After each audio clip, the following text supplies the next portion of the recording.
Bonjour à toutes et à tous, j'espère que vous pouvez m'entendre. Monsieur le Premier ministre, Excellences, Mesdames et Messieurs, nous avons deux tables rondes. Première table ronde sur les émissions de méthane. Malheureusement, la qualité du son n'est pas très bonne pour les interprètes. Donc l'idée est de savoir quelle est notre vision de l'avenir. On en a parlé, il y a des éléments qui se sont améliorés. Et du point de vue de l'Agence internationale de l'énergie, en tant qu'économiste en chef, je la représente. Très récemment, nous avons vu le déploiement des renouvelables qui arrivait à des niveaux records pour la 22e année consécutive. Mais je pense que l'on peut dire également qu'il y a des choses qui n'ont pas avancé aussi rapidement que ce que nous avions espéré ou ce à quoi nous attendions. Et les émissions de méthane, c'est l'un de ces domaines.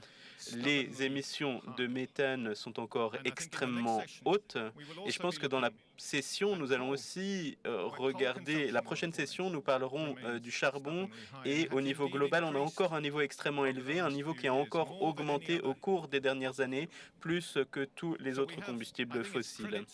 Et donc, je pense que c'est très important que les organisateurs nous demandent de nous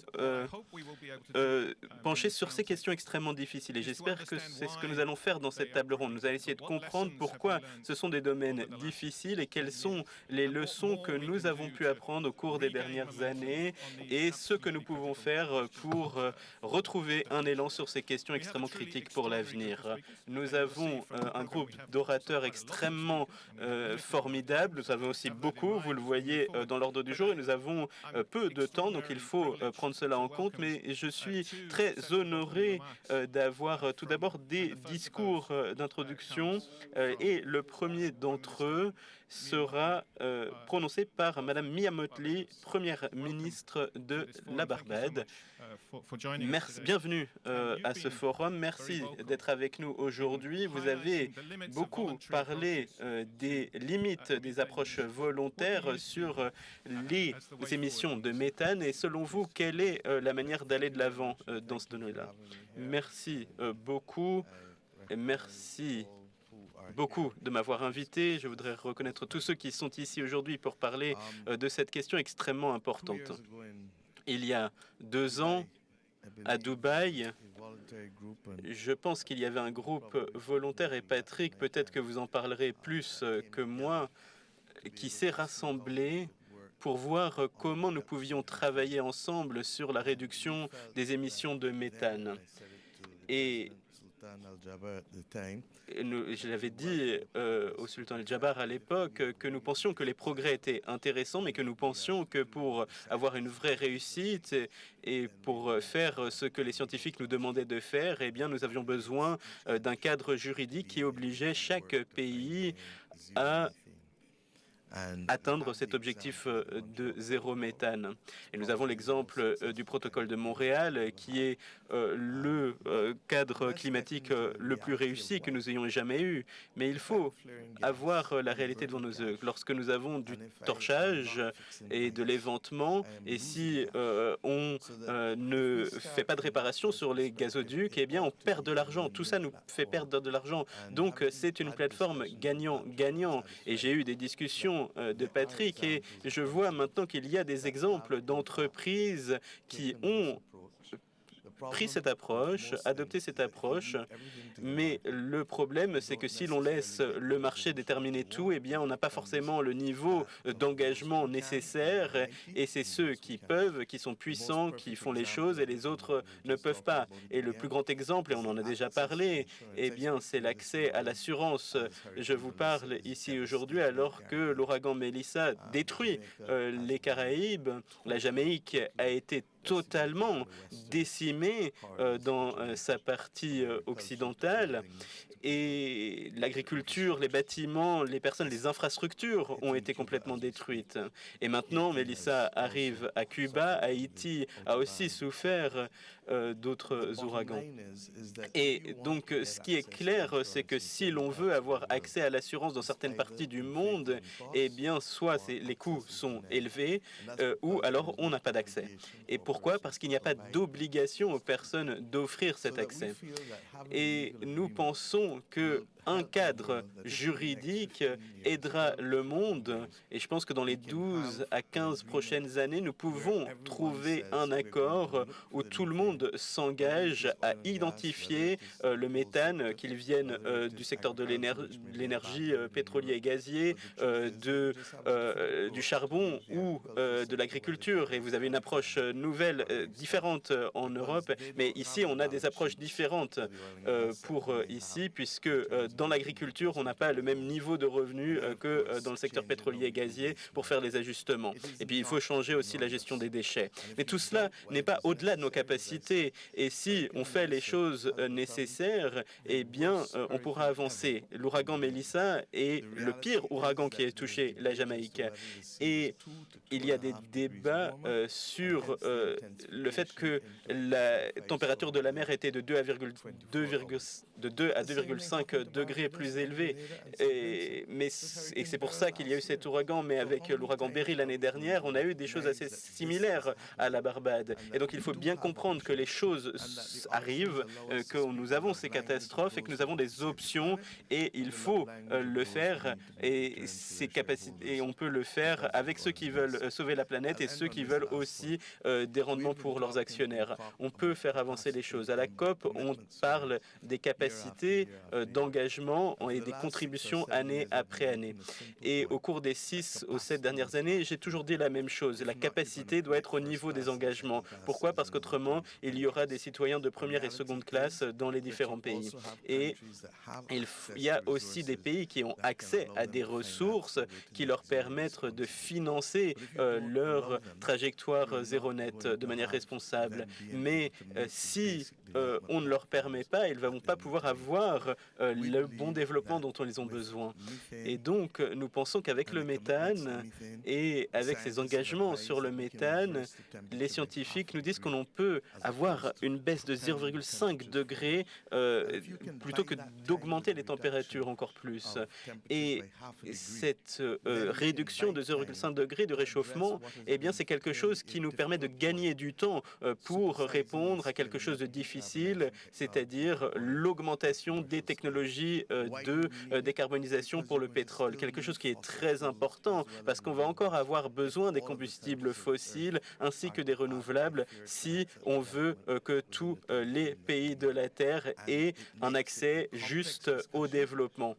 Et c'est une discussion bien sûr complexe, une discussion qui ne vient pas forcément du haut. Il nous faut vraiment pouvoir accepter qu'il y a des nuances, que l'on doit pouvoir accepter, des subtilités, mais tout ça est possible. Et pour que cela soit possible, il faut tout d'abord dire qu'on ait un langage qui soit commun à ceux du secteur pétrolier, à ceux qui veulent sauver la planète.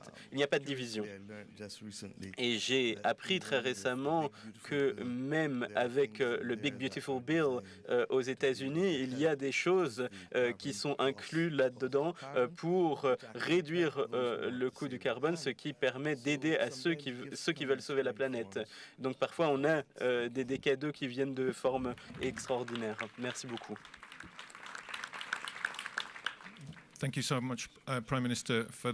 Merci, Madame la Première ministre, pour ces remarques liminaires qui nous ont permis vraiment d'encadrer cette discussion de manière parfaite. Et maintenant, je voudrais donner la parole à Monsieur Patrick Pouyanné, directeur général de Total Energy. Et comme l'a dit la Première ministre, Total Energy a fait des efforts considérables dans ce domaine, mais il y a des choses que l'on voit dans nos analyses, c'est que qu'il y a des variations très importantes de la performance entre les différents acteurs du secteur pétrolier et gazier.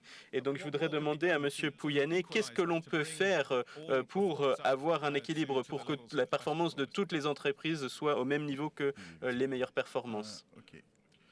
Très bien. Merci beaucoup. Tout d'abord, merci beaucoup de m'avoir invité. Je suis très heureux de contribuer au débat. Avant de parler des questions mondiales, je voudrais parler de la trajectoire de Total Energy, de qu'est-ce que ça veut dire pour une entreprise pétrolière et gazière d'atteindre le point où nous en sommes. En 2000, nous nous sommes engagés à faire en sorte qu'il n'y aurait pas de nouveaux projets avec des torchages de routine. Et en 2010, nous avons décidé peut-être d'appliquer ces mêmes technologies sur les infrastructures existantes. Et donc en 2020, par rapport à 2000, nous avons réduit de 50% nos émissions de méthane. C'était une chose très importante, mais il y avait quelque chose de pas très clair sur le méthane parce que pour agir, il faut mesurer. Et pour les émissions de méthane, la plupart des déclarations qui étaient faites par un flux de gaz et un facteur d'intensité. On multipliait et ensuite on déclarait les chiffres. Et mon premier emploi dans ma carrière, c'était de contrôler les émissions dans le nord de la France et je savais que les fichiers Excel, il pouvait y avoir des problèmes. Et donc nous avons eu des équipes qui se sont engagées pour développer des technologies pour mesurer avec des drones les émissions et j'ai rencontré M. Rostand qui m'a expliqué que les satellites pouvaient être utiles, mais nous l'avons fait d'une autre manière pour essayer de développer des technologies pour avoir accès aux données. Et ensuite, nous nous sommes dit, eh bien, il faut utiliser nos drones sur toutes nos infrastructures et nous avons découvert que parfois on surestimait la mesure et parfois on avait complètement tort et on sous-estimait ces émissions. Donc il y avait quelque chose qu'il fallait que l'on connaisse, il fallait savoir quel était le niveau d'émission. C'est pas toujours facile et c'est là le point de départ. Et ensuite, on a eu un accord et on a vu, comme vous l'avez dit, Madame la Première ministre, que le méthane, c'était vraiment un levier d'action extrêmement facile à utiliser.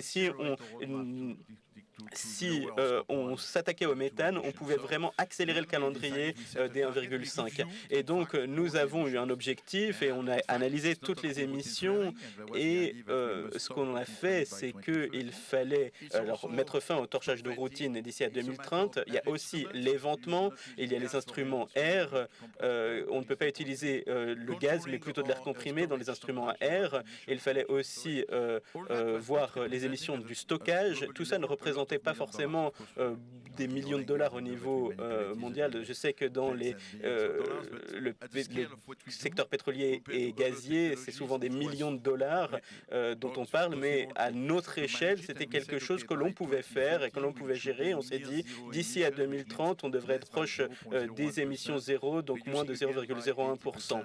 Et on réduit encore de 80% en termes absolus. Et en 5 ans, on a déjà fait 60%. Et donc, si on se concentre sur quelque chose, si on mesure, on peut véritablement agir et faire les choses. Et c'est pour cela qu'en 2023, le Sultan El Jabel a mis en place cette charte du gaz et du pétrole et je suis l'un des champions. Je me suis proposé et j'ai été sélectionné et j'en suis très honoré. Et nous avons dans cette organisation deux objectifs principaux, donc cet arrêt des torchages de routine et les émissions proches de zéro d'ici à 2030. Et donc, on est un groupe d'entreprises qui sont les 12-13 plus grandes entreprises du secteur gazier et pétrolier qui sont déjà dans cette aventure. En 2020, quand nous avons décidé avec le GCI d'être proche de zéro, ce n'était pas quelque chose qui était donné. C'était une discussion intense avec les PDG autour de la table, mais les top leaders se sont engagés. Et ensuite, avec le GDC, on est allé de l'avant avec d'autres entreprises du GNL. Et nous avons un certain nombre d'entreprises, des entreprises internationales 20 à 25 et 30-35 qui sont des entreprises au niveau national. Alors, on a commencé cette aventure et la première partie, c'est d'avoir les données, de collecter les données. Et Björn Otto est là, qui est au secrétariat de l'OGDC et il pousse tout le monde là-dessus. Mais comme pour le JCI, il nous faut organiser la la déclaration, la divulgation de données, le reporting, et certaines entreprises n'en ont pas. Alors on avance, le rapport annuel de l'OGDC va être publié à Belém, et je dois dire que l'année dernière, il y avait 18 entreprises seulement qui avaient un plan d'action, et maintenant nous avons 31. Donc les choses avancent. On en a plus, mais les autres plans d'action ne sont pas encore validés et comme étant vraiment engageants pour les entreprises. Donc c'est une aventure, une trajectoire. Alors on ne peut pas dire que l'OGDC si on essaye de dire que c'est un échec parce qu'on n'a pas encore des bons chiffres, eh bien ça ne va pas. Il faut voir que c'est vraiment une trajectoire qui avance, une aventure. Nous avons des personnes qui sont sponsorisées, nous faisons du mentorat d'autres entreprises pour que les choses avancent. Nous avons identifié les entreprises nationales les prioritaires avec lesquels on doit travailler selon notre proximité de travail avec eux. Et les choses avancent. Il y a des progrès. Et le progrès, il est visible. Et donc, c'est quelque chose qui me passionne parce que je pense que c'est une contribution réelle et pragmatique du secteur pétrolier et gazier pour réduire les émissions. Le GDC s'engage. Alors, j'ai une vision un peu différente de Madame la Première ministre. Je pense que le volontaire, ça peut fonctionner, mais il faut vraiment un engagement des entreprises. Donc, il y a une différence entre le protocole de Montréal et le méthane. C'était les CFC, le protocole de Montréal. On a pu les remplacer. Remplacer le gaz naturel, ça va être plus complexe. Donc, il faut nous trouver une autre manière d'agir, mais il faut voir quelles sont les mesures, le progrès volontaire, les engagements. Il y a toujours un débat dans ce type de forum sur ces questions. Mais si on met un prix pour l'émission, c'est une incitation avec une tarification, c'est toujours une bonne idée. C'est là qu'on voit les progrès. Les acteurs économiques, lorsqu'ils doivent payer quelque chose, eh bien, ils essayent toujours, ou plutôt en général, de payer moins. Et comme vous l'avez dit, il faut mettre fin à ces torchages de routine, et donc ça fait plus d'argent pour les entreprises parce qu'il y a plus de gaz pour les entreprises. Donc il y a aussi l'OGMP 2.0 qui était quelque chose de très important. C'est pas simple. Alors on dit c'est que du reporting, mais oui, mais sans le reporting on peut rien faire. Et donc engager les entreprises dans l'OGMP 2.0, c'est une manière d'aller de l'avant. Et l'OGMP 2.0 augmente ses standards de reporting année après année, et donc ça oblige les entreprises à être plus fortes, en particulier avec les actifs non en activité. C'est quelque chose d'important. Moi, je contrôle mes opérations, c'est quelque chose de très important. Lorsque j'ai une participation non opérante, par exemple, dans une usine de GNL, il faut que je les pousse. Mais c'est le devoir de nos employés de travailler plus avec les entreprises. Donc, il ne faut pas diminuer l'impact de ce type d'activité de déclaration de reporting. Il y a d'autres manières de faire des progrès, mais voilà, ma contribution pour aujourd'hui, je veux dire, oui. Alors, on ne va jamais assez vite, je comprends, je suis d'accord, mais le méthane du côté du secteur pétrolier et gazier, nous avons les objectifs, nous n'avons pas besoin d'investissements énormes, il faut arrêter les vantages, arrêter le torchage, les instruments à air, il faut tout ça est accessible, mais il faut engager les entreprises, en particulier les entreprises nationales, pour qu'elles le fassent, et c'est ce sur quoi nous nous engageons. Et pour moi, les 3 champions de l'OGDC, nous nous rencontrons tous les trimestres et on nous pousse toujours d'aller plus vite, mais nous savons que ce n'est pas toujours simple, mais soyons un peu plus scients avant de conclure que ça ne fonctionne pas. L'OGCI, après 3-4 ans, nous avons vraiment pu produire des objectifs de réduction pour l'ensemble du groupe, et ça, c'est l'objectif véritable. Je sais que Madame la Première ministre n'est pas forcément patiente, elle nous pousse, c'est votre travail, mais je dois dire que nous sommes sur la bonne trajectoire, et ces 56 entreprises, elles ne couvrent pas l'ensemble de la planète, c'est clair.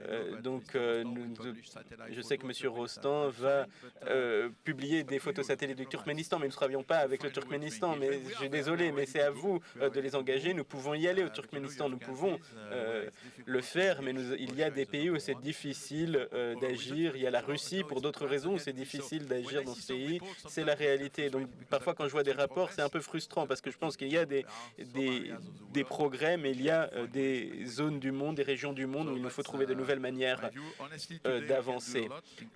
Alors, on peut faire beaucoup de choses.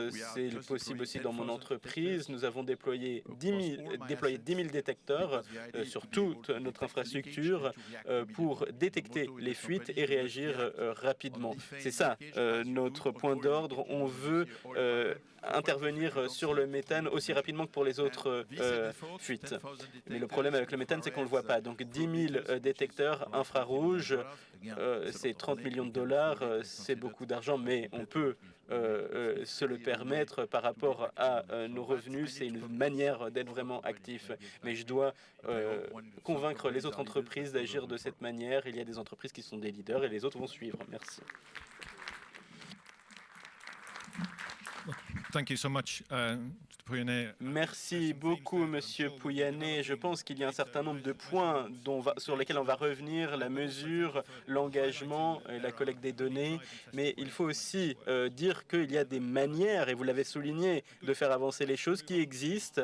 Et on peut maintenant passer au rôle de la réglementation. Quelle est la perspective des décideurs politiques? Et je voudrais donner la parole sur ce point à Madame Rita Schwarzenegger, qui est secrétaire d'État parlementaire au ministère fédéral de l'Environnement, de l'Action pour le climat et de la protection de la nature et de la sûreté nucléaire de la République fédérale d'Allemagne. Vous avez maintenant le rôle de champion mondial pour le méthane. Donc lorsque vous voyez le paysage international sur ces questions, quelles sont selon vous les lacunes?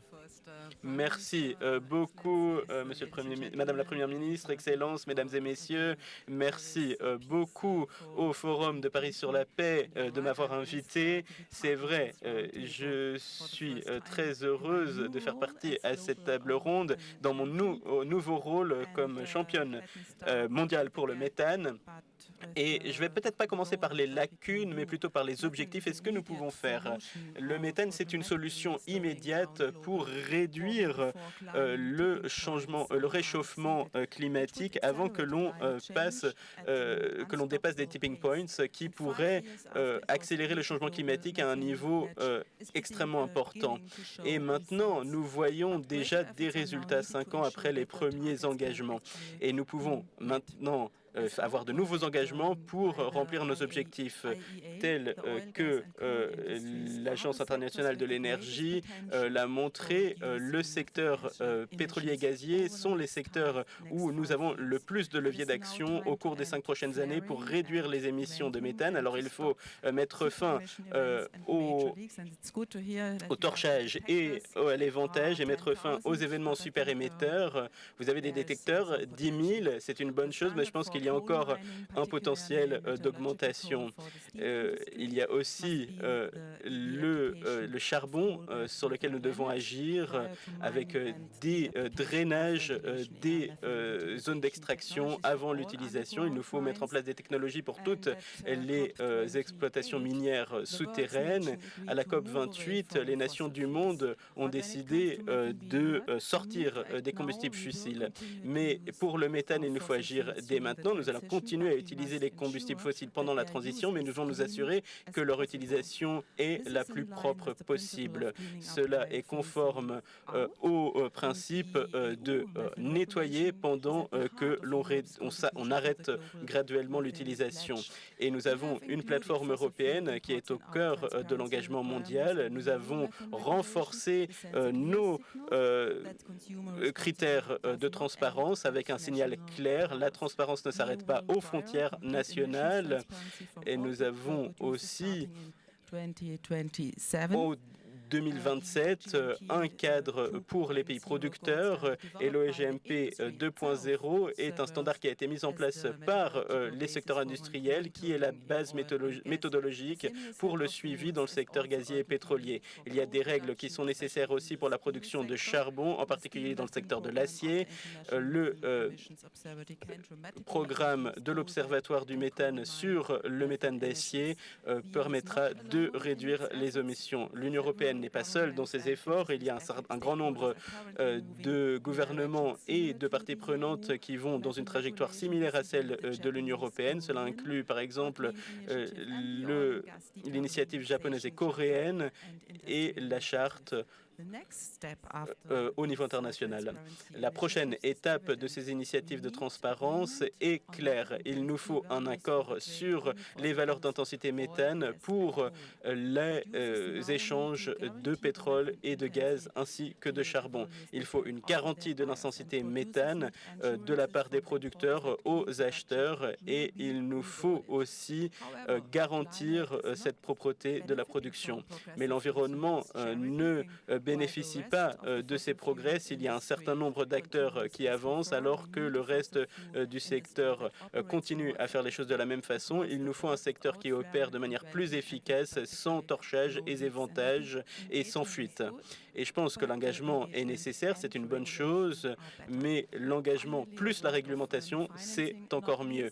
Encore quelques mots maintenant sur le financement. Il nous faut un soutien financier du secteur pétrolier et gazier à travers des mécanismes de financement, par exemple le partenariat pour la réduction de l'éventage et du shortage pour que tous les pays puissent réduire ces événements. D'ici à 2030, l'Allemagne et l'Union européenne participent à la coalition pour un air pur pour que les pays partenaires puissent moderniser leur réglementation et pour soutenir les acteurs nationaux dans leurs objectifs de réduction du méthane. C'est une solution immédiate pour l'action climatique, mais cela est possible seulement si nous trouvons un accord sur l'intensité méthane. Pour cela, il nous faut rassembler beaucoup de pays importateurs et producteurs, qu'ils soient autour de la table, et je me demande quelles seront les idées qui vont ressortir de notre dialogue d'aujourd'hui. Merci beaucoup pour votre attention.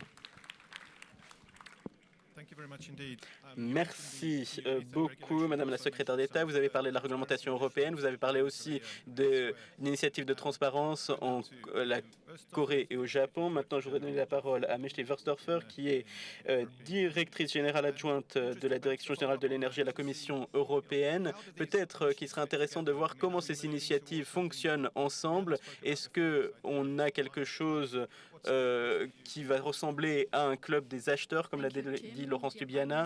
Merci, Tim, Madame la Première ministre, Excellences, Mesdames et Messieurs, merci beaucoup de m'avoir invité ici à ce Forum de Paris pour la paix, mais aussi pour ce 10e anniversaire de l'accord de Paris, une étape historique comme on l'a entendu auparavant. C'est aussi une très bonne chose de se concentrer sur les émissions de méthane. Nous sommes tous d'accord que c'est le deuxième gaz à effet de serre le plus puissant et celui pour lequel on peut avoir une action extrêmement rapide sur le changement climatique.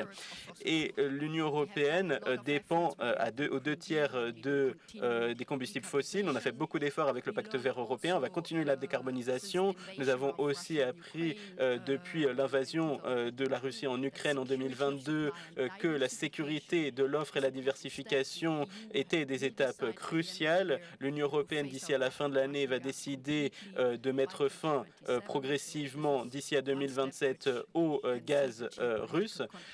On voit ici que le contexte géopolitique est important et on se concentre en particulier sur les énergies abordables et compétitives. Mais la diversification pour nous et se diversifier et quitter le gaz russe ainsi que la transition énergétique, l'efficacité énergétique, c'est ça les éléments de contexte importants à prendre en compte. Et dans ce contexte, nous avons en 2023 obtenu la réglementation européenne sur le méthane, la première réglementation de ce type à l'échelle mondiale. Nous avons eu des négociations extrêmement difficiles. À ce moment-là, beaucoup de dialogues avec le secteur industriel et j'ai eu le plaisir de négocier avec eux, avec aussi le Parlement européen et les ministres. Et maintenant, ce cadre est en vigueur depuis 2024. Donc nous travaillons avec tous les États membres européens, mais aussi avec des pays tiers parce qu'il y a beaucoup de demandes et aussi beaucoup beaucoup de pression, je dirais, dans la mise en œuvre. Et on veut mettre en œuvre cette réglementation de l'Union européenne sur le méthane tout en travaillant avec le secteur, avec les États membres et les pays tiers. Et ce qu'a dit Patrick Pouyanné, c'est important. Il faut plus de transparence et il nous faut aussi avoir plus de données sur la mesure des émissions de méthane, sur le reporting et les mécanismes d'atténuation. Et nous nous concentrons sur le pétrole, le gaz et le charbon. Ce sont les facteurs où nous pouvons agir le plus rapidement. Nous savons l'agriculture, un certain nombre de nos États membres agissent aussi, mais nous nous concentrons sur ces secteurs que je viens de mentionner. Et nous voulons réduire les émissions et nous travaillons avec les différents pays et il y a des ateliers qui sont menés aussi avec des pays tiers et nous avons besoin de plus de GNL. Et donc, nous couvrons à la fois les importations et la production en Europe, mais comme je l'ai dit auparavant, les 2/3 de nos combustibles fossiles sont importés en Europe. Vous nous avez posé la question des efforts communs. Eh bien, ce que nous avons fait jusqu'à présent, c'est la chose suivante. Nous faisons partie des coordinateurs de l'engagement mondial sur le méthane. Il y a 159 pays qui s'engagent sur cet objectif de réduire de 30% les émissions de méthane d'ici à 2030. Et nous travaillons aussi étroitement avec l'Observatoire mondial des émissions de méthane. Julia est avec moi, mais aussi avec la coalition pour un air pur. Martina fait aussi partie de cette table ronde. Nous soutenons les pays de manière concrète.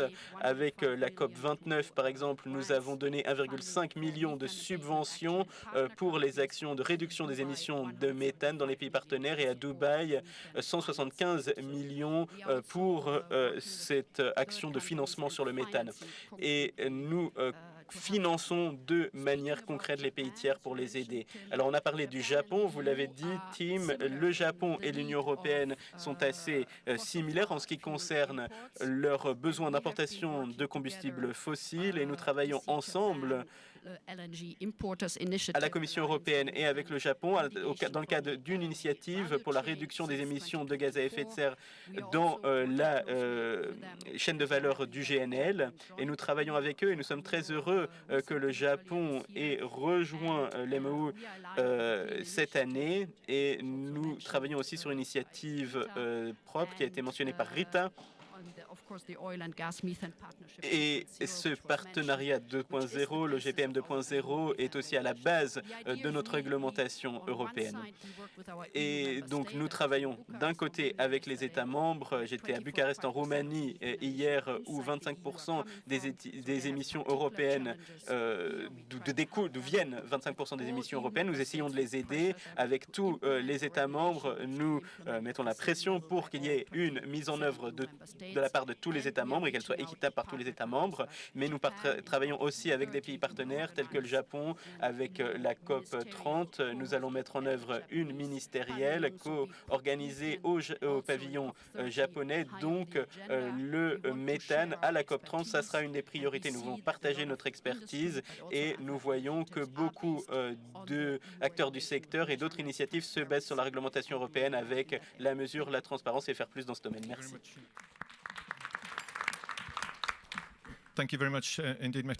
Merci beaucoup. En ce qui concerne la réglementation de la coopération internationale, nous avons Ruth Davis qui est représentante spéciale pour la nature. Nous aimerions avoir votre perspective du point de vue du Royaume-Uni.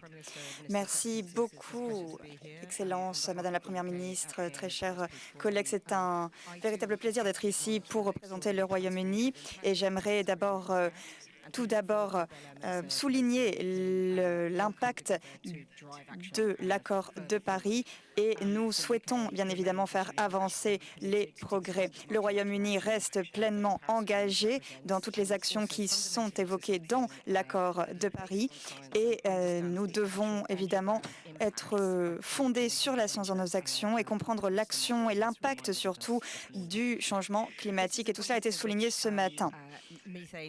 Dans ce contexte actuel, le méthane, d'après la science, nous présente des opportunités vitales aujourd'hui. Et tout le monde ici comprend bien que ces opportunités doivent être prises maintenant. Et je me souviens qu'il y a de nombreuses années, nous avons eu des tables rondes avec des conversations comme celle-ci. Nous avons reconnu que le méthane était quelque chose qui pouvait être véritablement pris comme une opportunité d'agir rapidement contre le réchauffement climatique.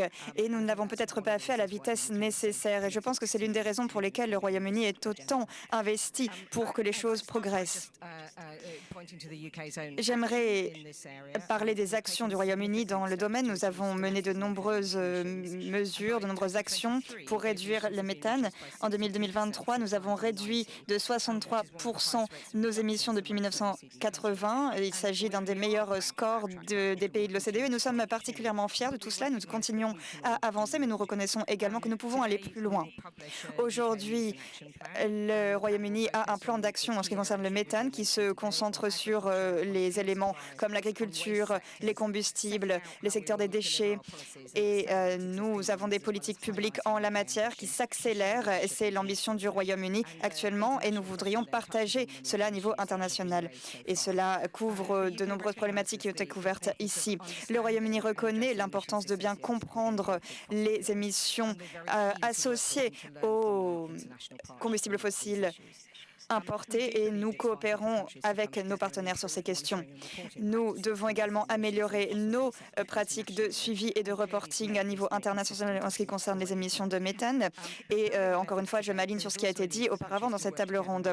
Les pays doivent œuvrer ensemble, de concert, pour pouvoir activement réduire les émissions, notamment en mettant en place des incitations pour réduire la production d'émissions de méthane et d'autres gaz à effet de serre.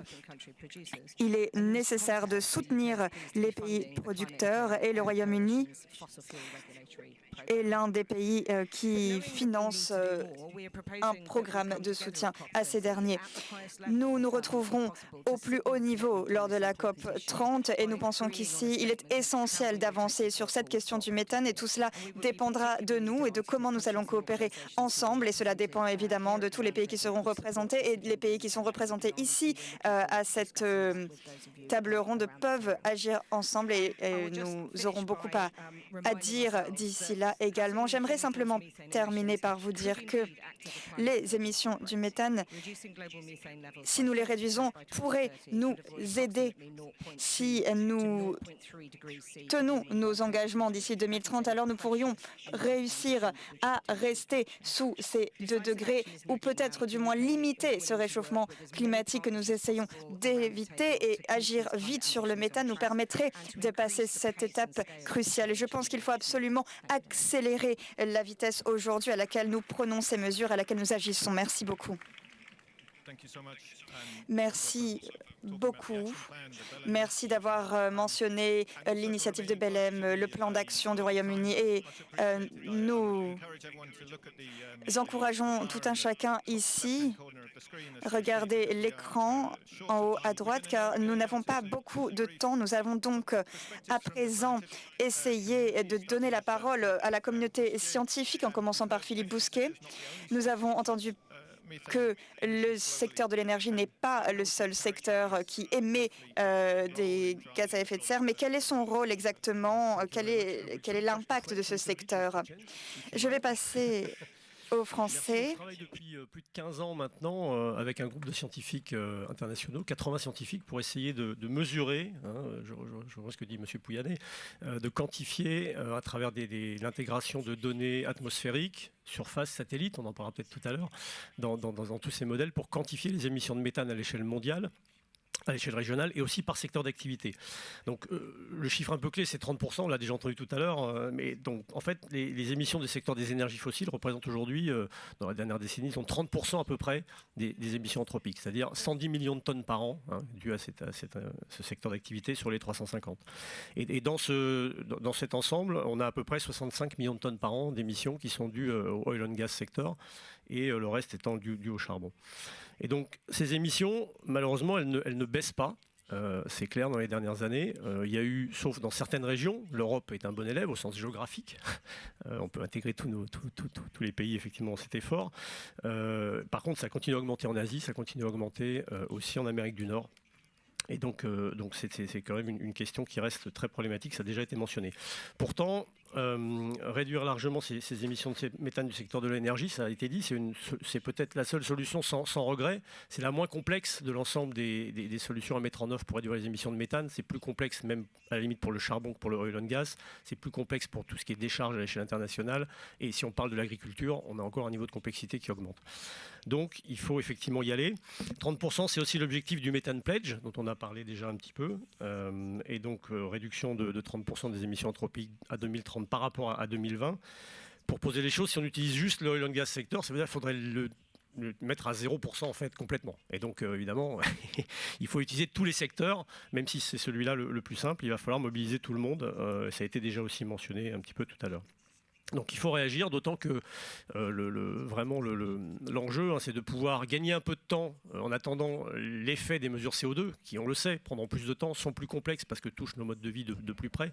Et donc ça nous permettrait de gagner au milieu du siècle peut-être jusqu'à 0,2 degrés, c'est les dernières études qui montrent ça en fait, et d'attendre les émissions CO2.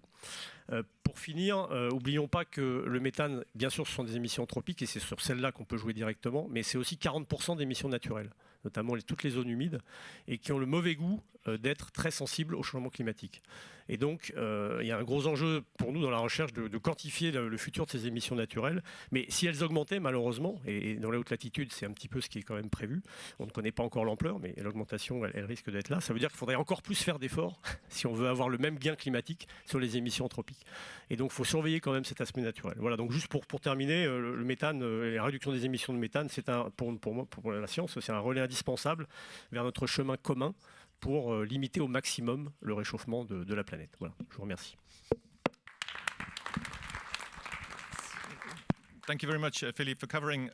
Merci beaucoup, Philippe, pour avoir couvert tout cela si rapidement. Je vous remercie. Je vais donner à présent la parole à votre voisine, Gabrielle Dreyfus, qui va nous parler à présent de comment nous pouvons atteindre ces objectifs et comment nous pouvons combler les lacunes qui existent peut-être encore aujourd'hui. Merci. Merci beaucoup, Madame la Première ministre, Mesdames et Messieurs les ministres, Vos Excellences, Mesdames et Messieurs qui représentent les pouvoirs publics et les décideurs d'aujourd'hui.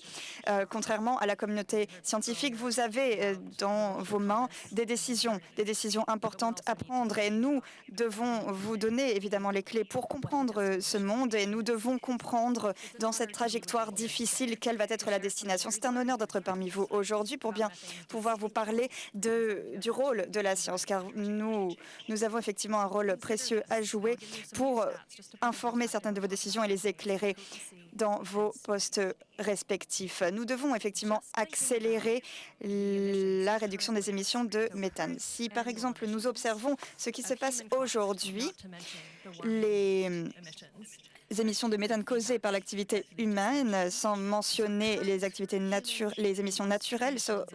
Donc, quand on parle des activités humaines en matière de méthane, aujourd'hui, le réchauffement ne fait qu'augmenter. Le méthane est beaucoup plus puissant dans son pouvoir de réchauffement climatique, près de 200 fois plus puissant. Et si l'on compare cela au CO2, nous avons des données sur des siècles et le méthane met beaucoup plus de temps également à pouvoir être réduit. Nous savons que d'ici 2023, nous avons eu une augmentation des températures dues à ce méthane. Actuellement, si nous continuons de cette manière, pour arriver à l'objectif des moins de 2 degrés, nous devons absolument utiliser une double stratégie pour réduire aujourd'hui la vitesse du réchauffement et rester en adéquation avec les objectifs de l'accord de Paris. Plus nous réduisons le réchauffement aujourd'hui, plus nous réduisons les risques de passer des seuils qui vont saturer les systèmes naturels et humains. Aujourd'hui, nous sommes en train de saturer le système dont l'humanité et la nature a bénéficié depuis des siècles. Aujourd'hui, nous voyons des signes très clairs, des signes sur des systèmes planétaires, par exemple sur l'Amazonie, sur les coraux. Nous voyons des signes clairs, des signes qu'il faut agir aujourd'hui. Mais cela ne fonctionnera que si nous, et quand je dis nous, je parle des personnes qui peuvent prendre des décisions ici dans cette pièce et non pas la communauté scientifique, tirent le signal d'alarme et freinent. Cela fait 250 ans que le méthane a été découvert par un Italien près du lac Majeur. Et nous savons que le méthane, surtout dans le secteur de l'énergie, représente environ 1/6 des émissions. Et la grande majorité de ces émissions ne sont pas nécessaires. Et ici, nous avons de nouveaux outils à notre disposition, nous l'avons dit, pour détecter ces émissions, y réagir et y mettre un terme. Donc, après 10 ans des accords de Paris et 5 ans de l'engagement mondial pour le méthane, nous devons agir. Merci. Merci beaucoup, Gabriel. Vous avez mentionné ces nouveaux outils dont nous bénéficions aujourd'hui pour détecter et réagir à ces émissions. Et d'ailleurs, c'est tout le sujet de notre prochain groupe d'intervenants et intervenantes. Tout d'abord, j'aimerais donner la parole à Giulia Ferrini, qui est chef du Centre international d'observation des émissions de méthane. Vous avez un rôle bien particulier. Vous obtenez des informations sur les événements super émetteurs de méthane et vous pouvez donner ces informations aux personnes qui ont un pouvoir d'action. Pouvez-vous nous en parler? Merci beaucoup. J'aimerais tout d'abord commencer avec une petite découverte que j'ai faite rapidement. L'Iliade a mentionné, il y a des milliers d'années, le torchage et le fait que c'était très difficile, que c'était très dangereux, que le feu était comme ça un élément dangereux avec l'hydrogène. Et cela nous rappelle finalement aujourd'hui que nous vivons entourés d'émissions de méthane depuis des siècles sans même nous en rendre compte. Et à une certaine époque de l'Antiquité, par exemple, nous n'avions pas accès à toutes ces données auxquelles nous avons accès aujourd'hui. Et nous pouvons les utiliser. À l'Observatoire des émissions de méthane du Programme des Nations Unies pour l'environnement, nous observons ces données pour pouvoir ensuite donner des pistes d'action de réduction. Donc nous avons suivi de près ce qui s'est passé après les accords de Paris et il s'agit là d'une décennie essentielle pour le méthane, dans la mesure où il y a également eu cet engagement mondial pour le méthane. Et 10 ans après ces accords, 5 ans après cet engagement, aujourd'hui, nous avons ces outils. Nous avons des systèmes de réponse aux émissions avec de l'intelligence artificielle et des satellites et nous pouvons faire face à ces événements super émetteurs, donner des informations et les collecter. Nous avons des systèmes d'alerte dans plus de 30 pays avec donc le Turkménistan, le Yémen, l'Argentine, l'Algérie comprises dans cette liste. Et la réaction de ces pays à ces alertes sont passées d'1% lors de la dernière COP à 12% aujourd'hui. Et cela montre bien que nous pouvons nous rassembler, œuvrer de concert, créer des partenariats avec la Banque mondiale, avec des coalitions mondiales, avec l'Union européenne également. Et nous encourageons les gouvernements à utiliser ces outils, à réagir lorsque nous leur en donnons la possibilité avec ces informations. C'est comme ça que nous fonctionnons. Mais 12%, nous ne pouvons pas nous arrêter là. Nous devons faire en sorte que tous les partenaires qui sont notifiés puissent agir. Il faut que ces alertes soient transformées en actions concrètes. Donc il y a cette volonté pour nous de continuer à soutenir tous les acteurs à réagir. Nous devons créer des points de référence, des points de contact. Nous devons également permettre aux entreprises de participer à cet objectif zéro méthane et les entreprises jouent un rôle concret. Et je dirais que cela a participé grandement également à l'élaboration du règlement européen sur le méthane, mais nous ne pouvons pas agir sur des données qui sont trop vieilles, qui sont de l'année dernière. Nous avons besoin de données actuelles de la communauté scientifique et c'est ainsi que l'OGMP peut fonctionner également. Donc il y a des secteurs comme celui de l'acier par exemple qui ont été mentionnés tout à l'heure. Nous savons que cela représente un chiffre particulièrement élevé de l'empreinte humaine sur l'environnement. Donc essayons de garder l'esprit des accords de Paris, s'il vous plaît. Merci. Merci beaucoup, Julia.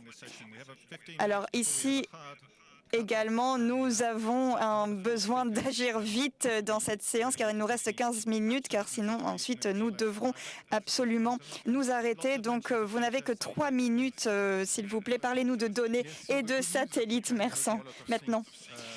Oui, nous pouvons mesurer beaucoup grâce aux satellites et d'ailleurs nous avons besoin de données pour pouvoir faire face à cette question du méthane. Nous pouvons voir aujourd'hui les différentes données qui concernent les super émetteurs et les pays qui sont très émetteurs. Nous voyons des données sur un an et nous voyons des différences dans ce que nous mesurons et dans ce qui est rapporté et signalé par les pays. Parfois, nous voyons 3 ou 4 fois plus d'émissions que ce qui est notifié par les pays.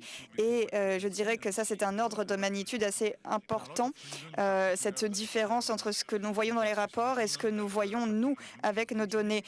Patrick a parlé des mesures qui sont essentielles. Nous voyons des entreprises qui font des progrès, qui augmentent d'ailleurs leurs chiffres dans les rapports pour pouvoir justement combler ces lacunes. Donc nous voyons qu'il y a vraiment un mouvement vers la bonne direction.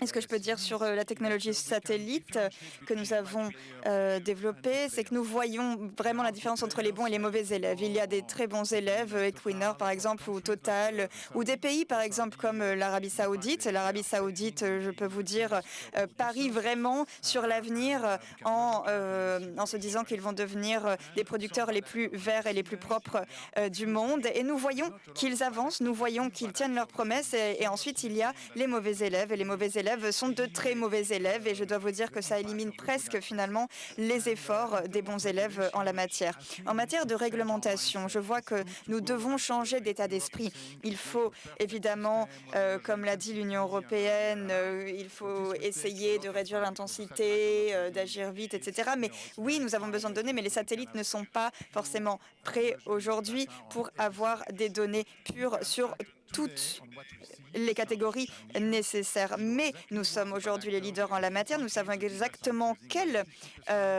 pays sont des mauvais élèves.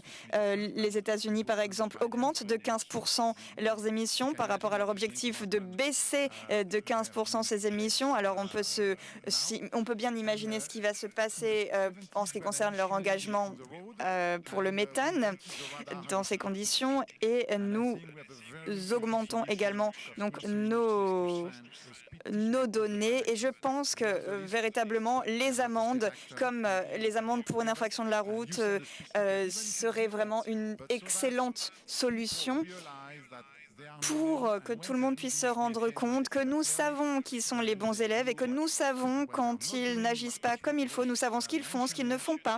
Ce que Patrick a mentionné tout à l'heure, eh bien, c'est vrai, il faut plus de transparence et que le monde sache que nous avons ces informations et qui fait les choses bien, qui les fait mal. Et je pense d'ailleurs que ce système d'amende serait véritablement quelque chose qui pourrait changer la donne. Merci.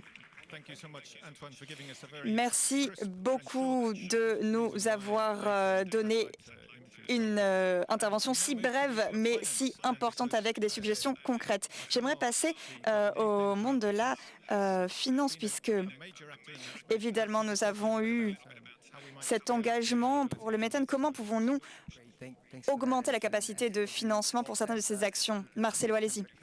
Merci beaucoup. Effectivement, nous pouvons tenir nos engagements, mais nous avons également un engagement de près de 0 méthane. C'est une approche qu'a pris l'Union européenne. Nous avons 75% d'atténuation à très peu de coûts et nous pouvons également réduire d'un dixième de degré. Et cela aurait vraiment un impact énorme. Nous avions de grandes ambitions lors des accords de Paris avec ces différents objectifs qui ont été fixés et aujourd'hui nous avons besoin de survivre et de comprendre que nous devons moralement faire face à ce problème. Nous devons absolument faire face à cette question, à ce changement climatique et à ce réchauffement climatique. Nous devons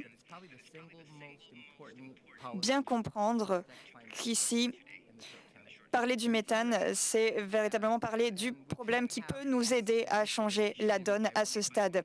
Et je pense que cette initiative doit absolument être suivie par de nombreux pays.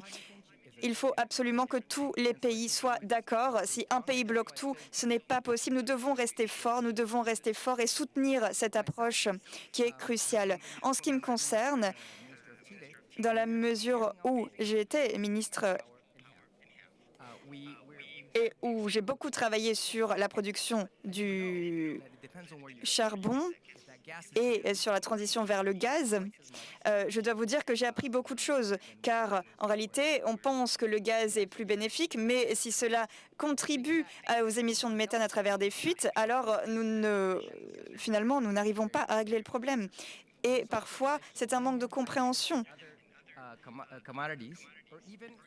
Et parfois, nous pensons par exemple que nous pouvons remplacer un problème en important du GNL, mais en réalité, il y a des fuites également et des émissions donc de méthane. Donc, ce que je veux dire en fait ici, c'est que nous voulons fournir des données sur par exemple les fuites qui puissent être utilisées pour lancer l'alerte, pour que ces problèmes de fuite soient mieux gérés, mais nous ne pouvons pas faire cela sans financement adéquat. Nous allons envoyer 100 millions de dollars sur les 3 prochaines années pour pouvoir soutenir des groupes et des pays qui œuvrent en la matière pour réduire les émissions. Nous avons déjà promis 300 millions de dollars et l'agriculture n'est pas un tabou. Nous lançons une initiative à hauteur de 100 millions pour le secteur de la production de riz. Nous savons également qu'il y a 150 millions qui vont aller vers la recherche pour la fermentation dans l'agriculture et le Royaume-Uni la soutient. Nous augmentons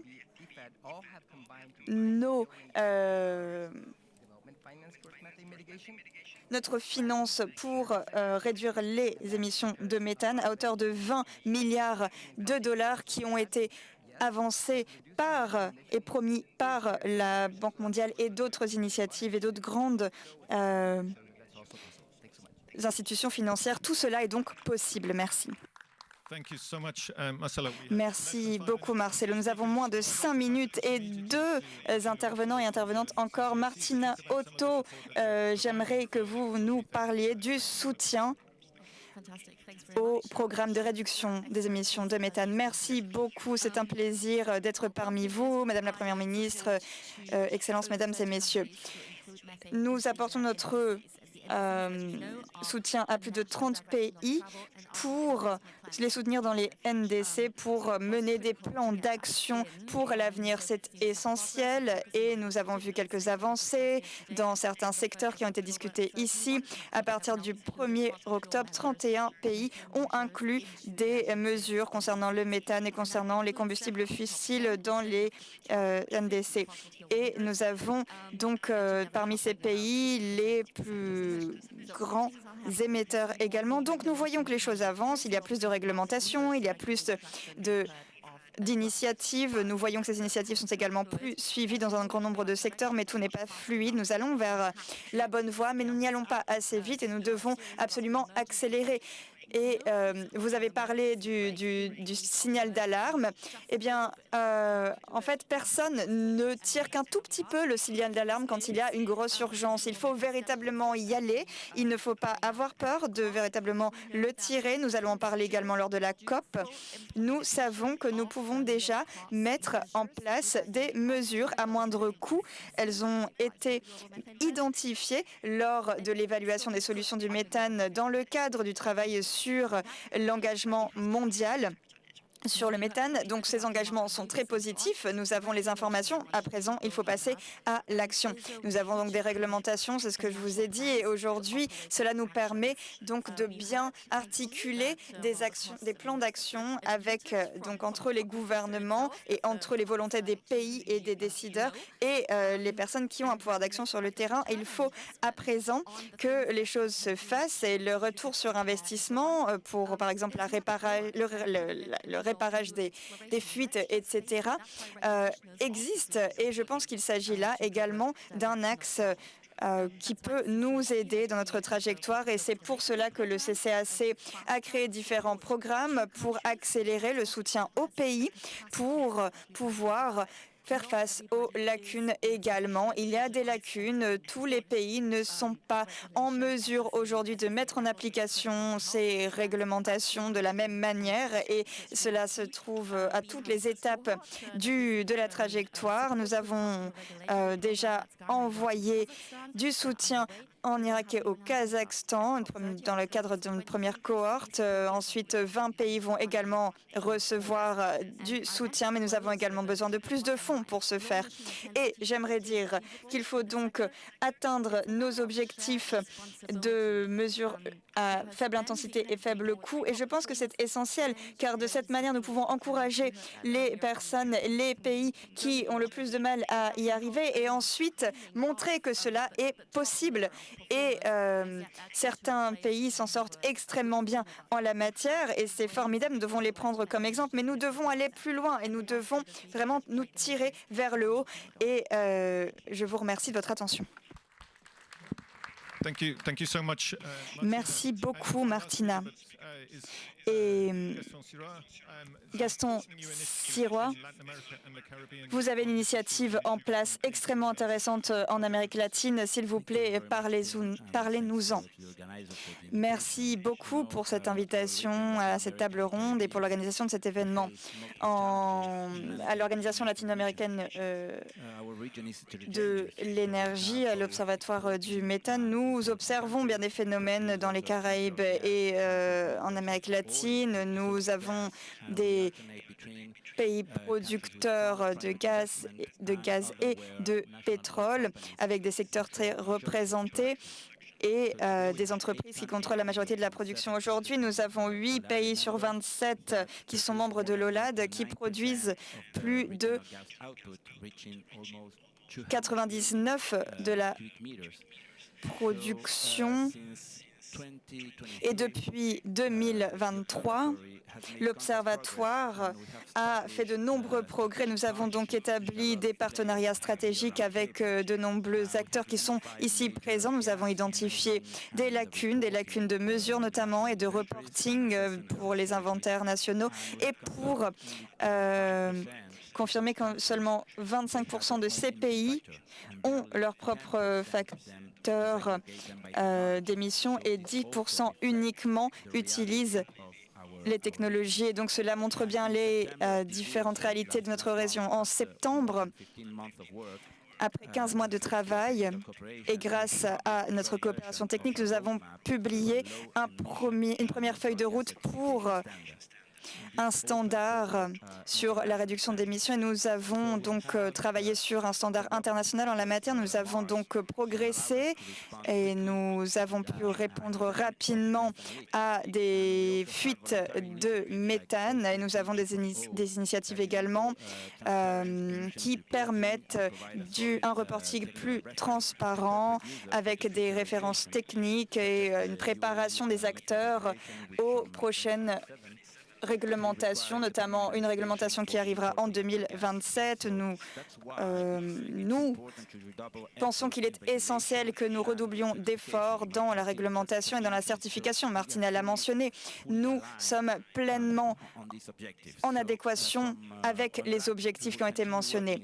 Donc nous continuerons à œuvrer dans ce sens avec des pays, avec des entreprises pour bien harmoniser la réglementation, ce qui est essentiel, et pour créer des interconnexions de la coopération pour faire baisser les émissions de gaz à effet de serre et de méthane notamment. Et cela est bien aligné avec les objectifs, je pense, autour de cette table. Merci beaucoup pour votre attention.